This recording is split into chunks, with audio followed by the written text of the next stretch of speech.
Hi friends, welcome to our Kanya Kushi YouTube channel. ఈరోజు పచ్చి రొయ్యలతో పలావ్ ఎలా తయారు చేసుకోవాలో తెలుసుకుందాం.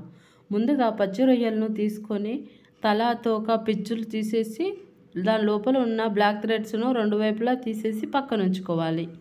తర్వాత ఒక బౌల్లో వాటర్ పోసుకొని పచ్చి రొయ్యలు వేసుకొని 4-5 సార్లు శుభ్రంగా కడుక్కొని అందులో నుంచి వాటర్ అనేది తీసేసి పచ్చి రొయ్యల్లో పసుపు ఉప్పు వేసుకొని లో ఫ్లేమ్లో ఉడికించుకోవాలి.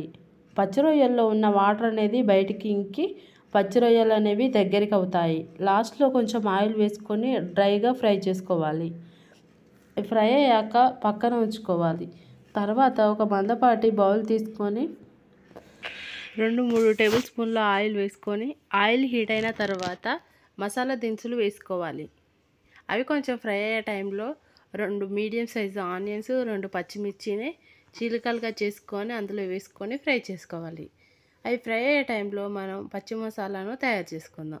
వాటికి కావాల్సిన పదార్థాలు: మిక్సీ బౌల్, 4-5 జీడిపప్పులు, 2 టేబుల్ స్పూన్ల ధనియాలు, 1 టేబుల్ స్పూన్ జీలకర్ర, చిన్న ముక్క పచ్చి కొబ్బరి ముక్కను వేసుకొని కొన్ని వాటర్ పోసుకొని మెత్తని పేస్ట్ లాగా చేసుకొని పక్కన ఉంచుకోవాలి.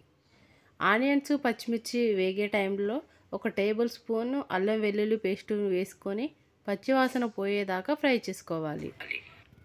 అది ఫ్రై అయ్యే టైంలో మనం ముందుగా తయారు చేసుకున్న రొయ్యల్ని ఇందులో వేసుకొని ఆయిల్లో మంచిగా ఫ్రై చేసుకోవాలి. అవి ఫ్రై అయ్యే టైంలో మనం ముందుగా తయారు చేసుకున్న పచ్చి మసాలా పేస్ట్ను ఇందులో వేసుకొని కొన్ని వాటర్ పోసుకొని కలుపుకోవాలి.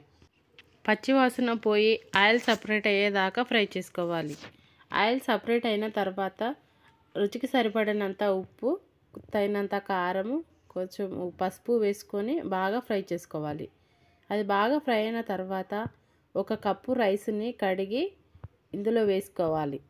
రైస్ని మసాలా పట్టేలాగా కలుపుకుంటూ ఫ్రై చేసుకోవాలి. మసాలా అంతా రైస్కు పట్టిన తర్వాత 2 కప్పుల వాటర్ని వేడి చేసి ఇందులో వేసుకోవాలి. వేడి వాటర్ పోయడం వల్ల అన్నం మెత్త కాకుండా ఉంటుంది. తర్వాత అది ఉడుకుతున్న టైంలో కొత్తిమీర, పుదీనా వేసుకొని ఉడికించుకోవాలి. కొంచెం గరం మసాలా వేసుకొని మూత పెట్టుకొని లో ఫ్లేమ్లో ఉడికించుకోవాలి. అంతే, ఎంతో రుచికరంగా ఉండే రొయ్యల పలావ్ రెడీ.